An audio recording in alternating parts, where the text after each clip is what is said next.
ਸੋ UK ਨੂੰ ਲੈ ਕੇ ਜਿੱਥੇ ਸਾਰਿਆਂ ਦੇ ਮਨ ਵਿੱਚ ਬੜੇ ਸਵਾਲ ਨੇ ਰੂਲਸ ਚੇਂਜ ਨੂੰ ਲੈ ਕੇ, ਨਾਲ ਦੀ ਨਾਲ ਫੰਡਸ ਨੂੰ ਲੈ ਕੇ ਵੀ ਗੱਲ ਕਰਨੀ ਬਹੁਤ ਜ਼ਰੂਰੀ ਹੈ। ਚਾਹੇ ਕਿ 28 ਦਿਨ ਪੁਰਾਣੇ ਫੰਡਸ ਹੀ ਸ਼ੋ ਕਰਨੇ ਹੁੰਦੇ ਨੇ, ਪਰ ਫਿਰ ਵੀ ਕਿਹੜੀ ਗੱਲਾਂ ਦਾ ਧਿਆਨ ਜ਼ਰੂਰ ਰੱਖਣਾ ਹੈ। ਜੇਕਰ ਤੁਸੀਂ ਹੁਣ ਅਪਲਾਈ ਕੀਤਾ ਹੋਇਆ ਹੈ, ਖਾਸ ਤੌਰ ਤੇ ਅਸੀਂ ਉਹਨਾਂ ਦੀ ਗੱਲ ਜ਼ਿਕਰ ਕਰੀਏ ਜਿਨ੍ਹਾਂ ਨੇ ਸੈਪਟੰਬਰ ਇਨਟੇਕ ਲਈ ਅਪਲਾਈ ਕੀਤਾ ਹੈ ਔਰ ਸਪਾਊਸ ਦੇ ਨਾਲ ਜਾਣ ਦਾ ਜਿਹੜਾ ਲਾਸਟ ਮੌਕਾ ਹੈ, ਤੇ ਕਿਤੇ ਵੀ ਫੰਡਸ ਨੂੰ ਲੈ ਕੇ ਤੁਹਾਡੀ ਗਲਤੀ ਨਾ ਰਹਿ ਜਾਏ, ਕੀ ਰਾਈਟ ਪ੍ਰੋਸੈਸ ਹੈ, ਇੱਕ ਗੱਲ ਤੁਹਾਨੂੰ ਅੱਜ ਦੀ ਵੀਡੀਓ ਦੇ ਜ਼ਰੀਏ ਅਸੀਂ ਸਮਝਾਵਾਂਗੇ। ਬਹੁਤ ਬਹੁਤ ਸਵਾਗਤ ਹੈ ਤੁਹਾਡਾ ਸਾਰਿਆਂ ਦਾ। ਮੈਂ ਹਾਂ ਹਰਜੋਤ ਕੌਰ ਤੇ ਅੱਜ ਸਾਰੀ ਇਨਫੋਰਮੇਸ਼ਨ ਤੁਹਾਡੇ ਨਾਲ ਸਾਂਝੀ ਕਰਨਗੇ ਫਰੰਟੀਅਰ ਇਮੀਗ੍ਰੇਸ਼ਨ ਤੋਂ ਅਬਰਾਡ ਐਜੂਕੇਸ਼ਨ ਐਡਵਾਈਜ਼ਰ ਕੀਰਤੀ ਜੈਨ ਸਾਡੇ ਨਾਲ ਨੇ। ਬਹੁਤ ਬਹੁਤ ਸਵਾਗਤ ਹੈ ਕੀਰਤੀ, ਸਤਿ ਸ਼੍ਰੀ ਅਕਾਲ। ਸਤਿ ਸ਼੍ਰੀ ਅਕਾਲ ਜੀ।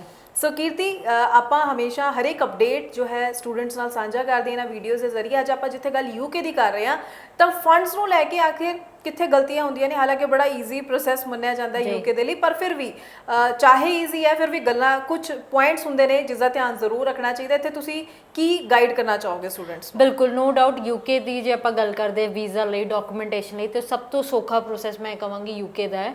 ਬਟ ਜਿਹਦੇ ਵਿੱਚ ਫੰਡਸ ਬਹੁਤ ਜ਼ਿਆਦਾ ਮੈਟਰ ਕਰਦੇ ਨੇ। ਪਹਿਲੀ ਗੱਲ ਤਾਂ ਜੇ ਆਪਾਂ ਯੂਕੇ ਲਈ ਅਪਲਾਈ ਕਰ ਰਹੇ ਹਾਂ ਤੇ ਉਹਦੇ ਵਿੱਚ ਸਾਡਾ ਮੇਜਰ ਡਾਕੂਮੈਂਟ ਸਾਡੇ ਕੋਲ ਹੋਣਾ ਚਾਹੀਦਾ, ਦੈਟ ਇਜ਼ ਕੈਸ਼। ਤੇ ਕੈਸ਼ ਲਈ ਸਾਨੂੰ ਫੰਡਸ ਦੀ ਰਿਕੁਆਇਰਮੈਂਟ ਹੁੰਦੀ ਹੈ। ਤੇ ਯੂਕੇ ਦਾ ਇੱਕ ਰੂਲ ਹੈ ਕਿ ਜਿਹੜੀ ਵੀ ਫੰਡਿੰਗ ਤੁਸੀਂ ਪ੍ਰੋਵਾਈਡ ਕਰ ਰਹੇ ਹੋ 28 ਡੇਜ਼ ਓਲਡ ਹੋਣੀ ਚਾਹੀਦੀ ਹੈ, ਤਾਂ ਹੀ ਤੁਸੀਂ ਐਪਲੀਕੇਬਲ ਹੋ ਕੈਸ਼ ਲਈ ਜਾਂ ਵੀਜ਼ਾ ਲਈ ਅਪਲਾਈ ਕਰਨ ਲਈ। ਬਟ ਇਸ ਟਾਈਮ ਮੈਂ ਵੇਖਿਆ ਕਿ ਬਹੁਤ ਬੱਚੇ ਇਸ ਫੰਡਸ ਨੂੰ ਲੈ ਕੇ, ਜੋ ਕਿ ਬਹੁਤ ਸਿੰਪਲ ਜੀ ਟਰਮ ਹੈ, ਬਹੁਤ ਗਲਤੀਆਂ ਕਰਦੇ ਨੇ। ਤੇ ਮੈਂ ਇੱਥੇ ਸ਼ੁਰੂਆਤ ਇੱਕ ਮੈਰਿਡ ਪਰਸਨ ਨਾਲ ਕਰਾਂਗੀ ਕਿ ਕਿਉਂਕਿ ਇਸ ਟਾਈਮ ਬੱਚੇ ਦਾ ਵੈਸੇ ਵੀ ਰਸ਼ ਪਿਆ ਹੋਇਆ ਸਪਾਊਸ ਕੇਸ ਨੂੰ ਲੈ ਕੇ।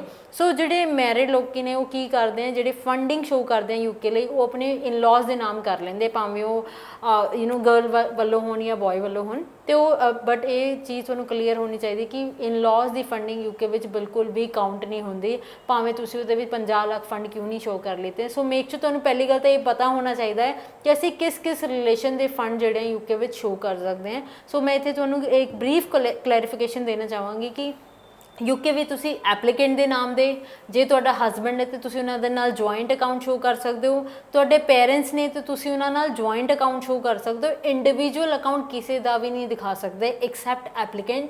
ਸੋ ਇਹ ਚੀਜ਼ ਬਹੁਤ ਧਿਆਨ ਰੱਖਣ ਵਾਲੀ ਹੈ। ਸਾਡੇ ਕੋਲ ਫੰਡਸ ਵੀ ਪੁਰਾਣੇ ਹੈ, ਸਾਡੇ ਕੋਲ ਸੋਰਸ ਵੀ ਹੈਗਾ ਹੈ, ਬਟ ਜੇ ਫੰਡਿੰਗ ਨਾਮ ਕਰੈਕਟ ਨਹੀਂ ਹੈਗਾ ਤੇ ਉਸ ਫੰਡਿੰਗ ਦਾ ਕੋਈ ਬੈਨੀਫਿਟ ਨਹੀਂ ਹੈ, ਤੇ ਨਾ ਹੀ ਉਹਦੇ ਬੇਸ 'ਤੇ ਤੁਹਾਨੂੰ ਕੈਸ਼ ਆਉਣ ਵਾਲਾ ਹੈ। ਇਸ ਤੋਂ ਬਾਅਦ ਸਾਡੀ ਜਿਹੜੀ ਫੰਡਿੰਗ ਦੀ ਕੈਲਕੂਲੇਸ਼ਨ ਹੈ ਉਹ ਬਹੁਤ ਐਕੂਰੇਟ ਹੋਣੀ ਚਾਹੀਦੀ ਹੈ। ਸਾਨੂੰ ਪਤਾ ਹੋਣਾ ਚਾਹੀਦੀ ਹੈ ਕਿ ਕਿੰਨੀ ਰਿਕੁਆਇਰਮੈਂਟ ਸਾਡੇ ਕੋਲ ਹੈ, ਭਾਵੇਂ ਵਾਧੂ ਹੋ ਜਾਣ ਕੋਈ ਦਿੱਕਤ ਨਹੀਂ, ਘੱਟ ਨਹੀਂ ਹੋਣੀ ਚਾਹੀਦੀ ਹੈ। ਇਹ ਚੀਜ਼ ਵੀ ਧਿਆਨ ਰੱਖਣ ਵਾਲੀ ਹੈ। ਇਸ ਤੋਂ ਬਾਅਦ ਇਸ ਟਾਈਮ ਜਿਹੜੀ ਸਭ ਤੋਂ ਜ਼ਿਆਦਾ ਪਰਸਨ ਗਲਤੀ ਕਰ ਰਿਹਾ, ਵੈਸੇ ਤਾਂ ਜਦੋਂ ਅਸੀਂ ਟੀਅਰ 4 ਕੈਟਾਗਰੀ ਵਿੱਚ ਵੀਜ਼ਾ ਅਪਲਾਈ ਕਰਦੇ ਹਾਂ, ਸਾਨੂੰ ਕੋਈ ਇਨਕਮ ਸੋਰਸ ਦੀ ਕੋਈ ਰਿਕੁਆਇਰਮੈਂਟ ਯੂਕੇ ਦੇ ਵਿੱਚ ਨਹੀਂ ਹੁੰਦੀ। ਸਿਰਫ ਪਰਟੀਕੂਲਰ 2-3 ਡਾਕੂਮੈਂਟਸ ਨੇ ਜਿਹੜੇ ਰਿਕੁਆਇਰਡ ਹੁੰਦੇ ਆ, ਜਿਹਦਾ ਮੇਜਰ ਡਾਕੂਮੈਂਟ ਮੈਂ ਆਲਰੇਡੀ ਗੱਲ ਕਰ ਚੁੱਕੀ ਹਾਂ ਕਿ ਬੈਂਕ ਡਾਕੂਮੈਂਟ ਹੁੰਦੇ ਆ। ਬਟ ਇਹਦੇ ਵਿੱਚ ਇੱਕ ਹੋਰ ਮੇਜਰ ਜਿਹੜੀ ਦਿੱਕਤ ਆਉਂਦੀ ਹੈ, ਜਦੋਂ ਵੀ ਅਸੀਂ ਅਕਾਊਂਟ ਓਪਨਿੰਗ ਲਈ ਜਾਂਦੇ ਹਾਂ ਜਾਂ ਬੈਂਕ ਦੇ ਡਾਕੂਮੈਂਟ ਦੀ ਮੈਂ ਗੱਲ ਕਰਦੀ ਹਾਂ, ਸੋ ਹਮੇਸ਼ਾ ਹੀ ਸਾਡਾ ਜਿਹੜਾ ਅਕਾਊਂਟ ਓਪਨ ਹੁੰਦਾ ਉਹ ਆਧਾਰ ਤੇ ਪੈਨ ਕਾਰਡ ਦੇ ਬੇਸਿਸ 'ਤੇ ਹੁੰਦਾ ਹੈ। ਕਈ ਵਾਰੀ ਐਪਲੀਕੈਂਟ ਇਸ ਚੀਜ਼ ਨੂੰ ਧਿਆਨ ਨਹੀਂ ਦਿੰਦਾ, ਬਟ ਸਾਡੀ ਕਲੈਰੀਕਲ ਇਸ਼ੂਜ਼ ਹੁੰਦੇ ਆ ਕਿ ਸਾਡਾ ਆਧਾਰ 'ਤੇ ਨਾਮ ਸਰਨੇਮ ਹੈਗਾ ਹੈ, ਪੈਨ ਕਾਰਡ 'ਤੇ ਨਹੀਂ ਹੈਗਾ। ਕਈ ਵਾਰੀ ਸਾਡੀ ਡੇਟ ਆਫ ਬਰਥ ਵੀ ਚੇਂਜ ਹੁੰਦੀ ਹੈ। ਬਟ ਜਦੋਂ ਸਾਡੇ ਕੋਲ ਉਹ ਬੈਂਕ ਦੀ ਸਟੇਟਮੈਂਟ ਸਾਡੇ ਕੋਲ ਆਉਂਦੀ ਹੈ ਜਾਂ ਜਿਹਦੇ ਵਿੱਚ ਅਸੀਂ ਫੰਡਿੰਗ ਸ਼ੋ ਕੀਤੀ, ਤੇ ਅਸੀਂ ਇਹਨਾਂ ਗੱਲਾਂ 'ਤੇ ਧਿਆਨ ਨਹੀਂ ਦਿੰਦੇ ਕਿਉਂਕਿ ਸਾਨੂੰ ਹੁੰਦਾ ਕਿ ਅਸੀਂ ਆਪਣੇ ਡਾਕੂਮੈਂਟ ਹੀ ਦਿੰਦੇ, so of course everything will be correct. ਤੇ ਕਈ ਵਾਰੀ ਬੱਚੇ ਦਾ ਰਿਫਿਊਜ਼ਲ ਜਾਂ ਮੈਂ ਕਹਾਂ ਕੈਸ਼ ਰਿਜੈਕਸ਼ਨ ਉਨ ਪਰਟੀਕੂਲਰ ਡਿਟੇਲਸ 'ਤੇ ਵੀ ਆ ਜਾਂਦਾ ਹੈ ਕਿਉਂਕਿ ਤੁਹਾਡਾ ਜਿਹੜਾ ਡੇਟ ਆਫ ਬਰਥ ਹੈ ਉਹ ਮੈਚ ਨਹੀਂ ਕਰਦਾ। ਸੋ ਬਹੁਤ ਛੋਟੀਆਂ ਗੱਲਾਂ ਨਹੀਂ, ਬਟ ਇਹ ਚੀਜ਼ ਹੀ ਤੁਹਾਨੂੰ ਵੀਜ਼ੇ ਦੀ ਤਰਫ ਲੈ ਕੇ ਜਾਂਦੀ ਹੈ। ਸੋ ਮੇਕ ਸ਼ੋਰ ਜੇ ਯੂਕੇ 2-3 ਡਾਕੂਮੈਂਟ ਹੀ ਤੁਹਾਡਾ ਲੈ ਰਹੇ ਤੇ ਉਹ 2-3 ਡਾਕੂਮੈਂਟ ਇੰਨੇ ਕਰੈਕਟ ਤੇ ਇੰਨੇ ਪ੍ਰੀਸਾਈਜ਼ਡ ਹੋਣੇ ਚਾਹੀਦੇ ਕਿ ਉਹਦੇ ਵਿੱਚ ਕੋਈ ਵੀ ਗਲਤੀ ਨਾ ਹੋ।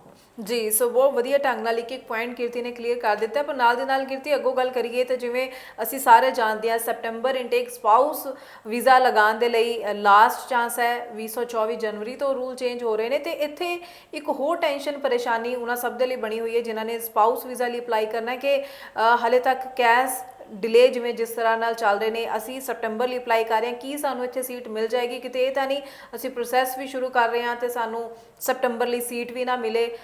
ਕਿੰਨਾ ਕੁ ਟਾਈਮ ਡਿਲੇ ਵੀ ਆਪਾਂ ਮੰਨ ਕੇ ਚੱਲੀਏ ਕੈਸ਼ ਦੇ ਲਈ, ਜਾਂ ਪੂਰੇ ਪ੍ਰੋਸੀਜਰ ਨੂੰ ਅਗਰ ਸਮਝਣ ਦੀ ਕੋਸ਼ਿਸ਼ ਕਰੀਏ? ਦੇਖੋ, ਜਿਨ੍ਹਾਂ ਨੇ ਸੈਪਟੰਬਰ ਇਨਟੇਕ ਲਈ ਅਪਲਾਈ ਕੀਤਾ, ਭਾਵੇਂ ਇੰਡੀਵਿਜੂਅਲ ਕੀਤਾ ਜਾਂ ਮੇਜਰਲੀ ਸਪਾਊਸ, ਕਿਉਂਕਿ ਇਸ ਟਾਈਮ ਮੇਜਰ ਟੈਨਸ਼ਨ ਉਹਨਾਂ ਦੇ ਲਈ ਹੈ, ਤੇ ਮੈਂ ਇੱਥੇ ਡਿਲੇ ਤਾਂ ਨਹੀਂ ਕਵਾਂਗੀ ਕੈਸ਼ ਲਈ ਕਿਉਂਕਿ ਅਸੀਂ ਹਜੇ ਜੂਨ ਤੇ ਹੈ ਤੇ ਅਸੀਂ ਸੈਪਟੰਬਰ ਦਾ ਦੇਖੀਏ ਤਾਂ ਬਹੁਤ ਟਾਈਮ ਪਿਆ ਹੈ। ਸੋ ਯੂਨੀਵਰਸਿਟੀ ਯੂਨੀਵਰਸਿਟੀ ਨੂੰ ਇੱਥੇ ਸਮਝਣ ਦੀ ਥੋੜੀ ਜਿਹੀ ਲੋੜ ਹੈਗੀ ਹੈ। नो डाउट बहुत एप्लीकेंट्स ने इस टाइम उन्होंने सारी फॉर्मेलिटीज़ कंप्लीट हैं, फंड पुराने हो चुके हैं, फीसा भर चुके हैं, इंटरव्यूज़ हो चुकी हैं, कैश अप्लाइड है, बस वेट कर रहे हैं कदों होगा। सो मैं ये गल ਤੁਹਾਨੂੰ ਦੱਸਣਾ ਚਾਹਾਂਗੀ ਕਿ ਯੂਨੀਵਰਸਿਟੀਜ਼ ਯੂਕੇ ਦੀ ਜਿਹੜੀਆਂ ਉਹ ਇਨਟੇਕ ਤੋਂ ਕੁਝ ਟਾਈਮ ਪਹਿਲਾਂ ਹੀ ਪ੍ਰੋਸੈਸ ਕਰਨਾ ਸ਼ੁਰੂ ਕਰਦੀਆਂ। ਸੋ ਜੇ ਤੁਹਾਡਾ ਕੈਸ਼ ਇਨ ਪ੍ਰੋਸੈਸ ਹੈ ਤਾਂ ਡੈਫੀਨਿਟਲੀ ਉੱਥੇ ਵੈਰੀਫਿਕੇਸ਼ਨ ਦਾ ਜਿਹੜਾ ਪ੍ਰੋਸੈਸ ਚੱਲ ਰਿਹਾ ਹੈ ਤੇ ਕੁਝ ਟਾਈਮ ਦੇ ਵਿੱਚ ਤੁਹਾਡਾ ਕੈਸ਼ ਆ ਜਾਊਗਾ। ਬਟ ਯੈਸ, ਬਿਲਕੁਲ ਜਿਨ੍ਹਾਂ ਨੇ ਸਪਾਊਸ ਕੇਸ ਅਪਲਾਈ ਕੀਤਾ ਉਹਨਾਂ ਲਈ ਬਹੁਤ ਹੀ ਚਿੰਤਾ ਵਾਲੀ ਗੱਲ ਹੈ, ਕਿਉਂਕਿ ਇਹ ਲਾਸਟ ਇਨਟੇਕ ਆਪਾਂ ਕਹਿ ਸਕਦੇ ਹਾਂ ਉਹਨਾਂ ਲਈ ਹੈਗਾ। ਸੋ ਜੇ ਤੁਹਾਡੀ ਇੰਟਰਵਿਊ ਹੋ ਚੁੱਕੀ ਹੈ, ਕਲੀਅਰ ਹੋ ਚੁੱਕੀ ਹੈ, ਤੁਸੀਂ ਆਪਣੀ ਫੀਸ ਭਰ ਚੁੱਕੇ ਹੋ, ਤੁਸੀਂ ਫੰਡਿੰਗ ਓਲ ਸ਼ੋ ਕਰ ਚੁੱਕੇ ਹੋ, ਤੇ ਇਸ ਟਾਈਮ ਤੁਹਾਡਾ ਇਹ ਜਾਣਨਾ ਬਹੁਤ ਜ਼ਰੂਰੀ ਹੈ ਕਿ ਜਿਹੜਾ ਕੈਸ਼ ਸ਼ੀਲਡ ਹੈ ਉਹਦੇ ਤੇ ਤੁਹਾਡੀ ਪਰਸੈਂਟੇਜ ਕੀ ਚੱਲ ਰਹੀ ਹੈ। ਕਿਉਂਕਿ ਕੈਸ਼ ਸ਼ੀਲਡ ਇੱਕ ਪੋਰਟਲ ਹੈ ਜਿਹਦੇ ਤੇ ਸਾਨੂੰ ਕੈਸ਼ ਰਿਲੀਜ਼ ਹੁੰਦਾ, ਤੇ ਉਹਦੇ ਹਰ ਟਾਈਮ ਜਦੋਂ ਵੀ ਅਸੀਂ ਕੋਈ ਵੀ ਚੇਂਜਸ ਆਪਣੀ ਫਾਈਲ ਦੇ ਵਿੱਚ ਕਰਦੇ ਹਾਂ ਜਾਂ ਕੋਈ ਡਾਕੂਮੈਂਟ ਕਰਦੇ ਤੇ ਆਪਣੀ ਪਰਸੈਂਟੇਜ ਸ਼ੋ ਹੁੰਦੀ ਹੈ। ਜੇ ਤੁਹਾਡੀ 20-30% ਚੱਲ ਰਹੀ ਹੈ ਸੋ ਮੀਨਸ ਇਹ ਬਹੁਤ ਘੱਟ ਪਰਸੈਂਟੇਜ ਹੈ। ਸੋ ਆਫ ਕੋਰਸ ਸਾਡਾ ਵੀਜ਼ਾ ਡਿਲੇ ਵੀ ਹੋ ਸਕਦਾ ਹੈ, ਇਨਟੇਕ ਵੀ ਡੈਫਰ ਹੋ ਸਕਦਾ ਹੈ, ਇਹ ਚੀਜ਼ਾਂ ਹੋ ਸਕਦੀਆਂ ਨੇ। ਬਟ ਜੇ ਇਸ ਟਾਈਮ ਤੁਹਾਡੀ ਸਾਰੀ ਫਾਰਮੈਲਿਟੀਜ਼ ਕੰਪਲੀਟ ਹੈ ਤੇ ਤੁਹਾਡੀ ਕੈਸ਼ ਸ਼ੀਲਡ ਦੀ ਪਰਸੈਂਟੇਜ 70 ਤੋਂ 80% ਦੇ ਵਿੱਚ ਚੱਲ ਰਹੀ ਹੈ, ਇਟ ਮੀਨਸ ਤੁਹਾਡੇ ਕੈਸ਼ ਦੀ ਉਮੀਦ ਹੈਗੀ ਹੈ। ਡੈਫੀਨਿਟਲੀ ਤੁਸੀਂ ਇਸ ਇਨਟੇਕ ਦੇ ਵਿੱਚ ਟਰੈਵਲ ਕਰ ਸਕਦੇ ਹੋ। ਸੋ ਇੱਕ ਮੈਂ ਛੋਟਾ ਜਿਹਾ ਤਰੀਕਾ ਤੁਹਾਨੂੰ ਦੱਸਿਆ ਜਿਹਦੇ ਅਕੋਰਡਿੰਗ ਤੁਸੀਂ ਜਜਮੈਂਟ ਕਰ ਸਕਦੇ ਹੋ। ਬਟ ਫਿਰ ਵੀ ਮੈਂ ਇੱਕ ਗੱਲ ਕਹਿਣਾ ਚਾਹਾਂਗੀ ਕਿ ਜੇ ਤੁਸੀਂ ਸੈਪਟੈਂਬਰ ਇਨਟੇਕ ਲਈ ਅਪਲਾਈ ਕਰ ਚੁੱਕੇ ਹੋ ਤੇ ਤੁਹਾਨੂੰ ਪਤਾ ਹੈ ਲਾਸਟ ਇਨਟੇਕ ਸੇ ਮੀਨਸ ਇਹਦੇ ਇਲਾਵਾ ਸਾਡੇ ਕੋਲ ਹੱਲ ਹੈ ਵੀ ਨਹੀਂ ਹੈ, ਅਸੀਂ ਵੇਟ ਕਰ ਸਕਦੇ ਹਾਂ। ਬਟ ਫਿਰ ਵੀ ਜੇ ਤੁਸੀਂ ਆਪਣੀ ਟਿਊਸ਼ਨ ਫੀਸ ਇੱਕ ਪਰਟੀਕੂਲਰ ਯੂਨੀਵਰਸਿਟੀ ਦੇ ਵਿੱਚ ਪੇ ਕਰ ਚੁੱਕੇ ਹੋ ਤਾਂ ਵੀ ਮੈਂ ਕਹਾਂਗੀ ਜੇ ਤੁਹਾਡੇ ਕੋਲ ਹੋਰ ਯੂਨੀਵਰਸਿਟੀ ਦੇ ਆਫਰ ਲੈਟਰ ਆਏ ਹੋਏ ਹੈ ਉਹਨਾਂ ਨੂੰ ਵੇਸਟ ਨਾ ਸਮਝੋ, ਉੱਥੇ ਵੀ ਆਪਣਾ ਪ੍ਰੋਸੈਸ ਜਿਹੜਾ ਉਹ ਕਰਦੇ ਰਹੋ, ਕਿਉਂਕਿ ਹਰ ਯੂਨੀਵਰਸਿਟੀ ਦੀ ਟਿਊਸ਼ਨ ਫੀਸ ਦੀ ਰਿਕੁਆਇਰਮੈਂਟ ਵੱਖਰੀ ਹੁੰਦੀ ਹੈ। ਕਈ ਬਹੁਤ ਹੀ ਮਿਨੀਮਮ ਡਿਪੋਜ਼ਿਟ ਲੈਂਦੀ ਹੈ, ਤੇ ਜੇ ਅਸੀਂ ਪੇ ਕਰ ਵੀ ਦਿੰਦੇ ਹਾਂ ਆਪਣੀ ਸੀਟ ਸਿਕਿਉਰ ਕਰਨ ਲਈ, ਜਦੋਂ ਸਾਨੂੰ ਪਤਾ ਹੀ ਹੈ ਕਿ ਅਸੀਂ ਬਾਹਰ ਜਾਣਾ ਹੈ ਤੇ ਸਾਡੇ ਕੋਲ ਲਾਸਟ ਆਪਸ਼ਨ ਹੈ, ਤਾਂ ਮੈਨੂੰ ਉਹਦੇ ਵਿੱਚ ਕੋਈ ਖਰਾਬੀ ਨਜ਼ਰ ਨਹੀਂ ਆਉਂਦੀ। ਇਹਦੇ ਤੋਂ ਤੁਸੀਂ ਕੀ ਕਰੋਗੇ, ਜਿਹੜੀ ਪਰਟੀਕੂਲਰ ਯੂਨੀਵਰਸਿਟੀ ਤਾਂ ਅਸੀਂ ਸੇਵ ਕਰ ਹੀ ਰੱਖੀ ਹੈ, ਬਾਕੀ ਆਪਸ਼ਨ ਵੀ ਸਾਡੇ ਸਿਕਿਉਰ ਹੋ ਜਾਣਗੇ। ਤੇ ਨਾਲੇ ਜੇ ਫੰਡਿੰਗ ਦੀ ਗੱਲ ਕਰੀਏ, ਜਿਹੜੀ ਇੱਕ ਯੂਨੀਵਰਸਿਟੀ ਵਿੱਚ ਯੂਜ਼ ਕੀਤੀ ਉਹ ਬਾਕੀ ਵਿੱਚ ਵੀ ਹੋ ਸਕਦੀ ਹੈ। ਆਫ ਕੋਰਸ ਅਮਾਊਂਟ ਆਪਾਂ ਨੂੰ ਚੈੱਕ ਕਰਨੀ ਪੈਣੀ। ਸੋ ਇਹ ਚੀਜ਼ਾਂ ਦਾ ਧਿਆਨ ਰੱਖ ਕੇ ਤੁਹਾਡਾ ਸੈਪਟੈਂਬਰ ਇਨਟੇਕ ਕਿਤੇ ਨਹੀਂ ਗਿਆ। ਕੈਸ਼ ਸ਼ੀਲਡ ਮੇਨ ਚੀਜ਼ ਹੈ, ਉਹ ਜ਼ਰੂਰ ਤੁਸੀਂ ਚੈੱਕ ਕਰੋ। ਬਾਕੀ ਜੇ ਆਪਾਂ ਗੱਲ ਕਰਦੇ ਹਾਂ ਕਿ ਹੋਰ ਕੀ ਆਪਸ਼ਨਸ ਹੈ ਇਸ ਤੋਂ ਬਾਅਦ, ਸੋ ਆਫ ਕੋਰਸ ਜੇ ਯੂਕੇ ਨੇ ਰੂਲ ਚੇਂਜ ਕੀਤਾ ਹੈ ਤੇ ਕਿਤੇ ਨਾ ਕਿਤੇ ਕੱਲ ਕੋਈ ਆਲਟਰਨੇਟ ਵੀ ਡੈਫੀਨਿਟਲੀ ਸਾਡੇ ਕੋਲ ਆਊਗਾ। ਬਟ ਹਰ ਚੀਜ਼ ਟਾਈਮ ਨਾਲ ਆਉਣੀ ਹੈ। ਸੋ ਮੇਕ ਸ਼ੋਰ ਫਿਲਹਾਲ ਜਿਹੜਾ ਅਪਡੇਟ ਹੈ ਉਹਦੇ ਅਕੋਰਡਿੰਗ ਤੁਸੀਂ ਜਿੰਨਾ ਵਾਈਸਲੀ ਪਲੇ ਕਰੋਗੇ ਉਨੇ ਚਾਂਸਿਸ ਤੁਹਾਡੇ ਇਨਟੇਕ ਵਿੱਚ ਜਾਣਦੇ ਹੈਗੇ। ਸੋ ਮੇਕ ਸ਼ੋਰ ਇਹ ਚੀਜ਼ਾਂ ਦਾ ਧਿਆਨ ਰੱਖੋ, ਤੁਹਾਡਾ ਇਨਟੇਕ ਬਿਲਕੁਲ ਸੇਫ ਹੈ ਤੁਹਾਡੇ ਲਈ। ਬਿਲਕੁਲ ਸਹੀ ਹੈ। ਸੋ ਬਹੁਤ ਬਹੁਤ ਥੈਂਕਸ ਕੀਰਤੀ, ਤੁਸੀਂ ਯੂਕੇ ਬਾਰੇ ਕਾਫੀ ਪੁਆਇੰਟਸ, ਵਧੀਆ ਪੁਆਇੰਟ ਜੋ ਹੈ ਸਟੂਡੈਂਟਸ ਦੇ ਨਾਲ ਸਾਂਝੇ ਕੀਤੇ ਨੇ। ਸੋ ਸਟੂਡੈਂਟਸ ਨੂੰ ਫਿਰ ਤੋਂ ਕਹਿਣਾ ਚਾਹਾਂਗੇ ਕੋਈ ਡਾਊਟ ਹੈ, ਕੋਈ ਸਵਾਲ ਇਸ ਨੰਬਰ ਤੇ ਕਾਲ ਕਰ ਸਕਦੇ ਹੋ, ਕਮੈਂਟ ਸੈਕਸ਼ਨ ਵਿੱਚ ਵੀ ਆਪਣੇ ਸਵਾਲ ਤੁਸੀਂ ਜ਼ਰੂਰ ਡ੍ਰੌਪ ਕਰ ਸਕਦੇ ਹੋ, ਤੇ ਅੱਗੋਂ ਵੀ ਅਸੀਂ ਤੁਹਾਡੇ ਲਈ ਹੋਰ ਇਨਫੋਰਮੇਟਿਵ ਵੀਡੀਓਜ਼ ਲੈ ਕੇ ਹਾਜ਼ਰ ਹੁੰਦੇ ਰਵਾਂਗੇ। ਫਿਲਹਾਲ ਹੀ ਸਾਨੂੰ ਦਿਓ ਜੀ ਇਜਾਜ਼ਤ, ਧੰਨਵਾਦ। Thank you.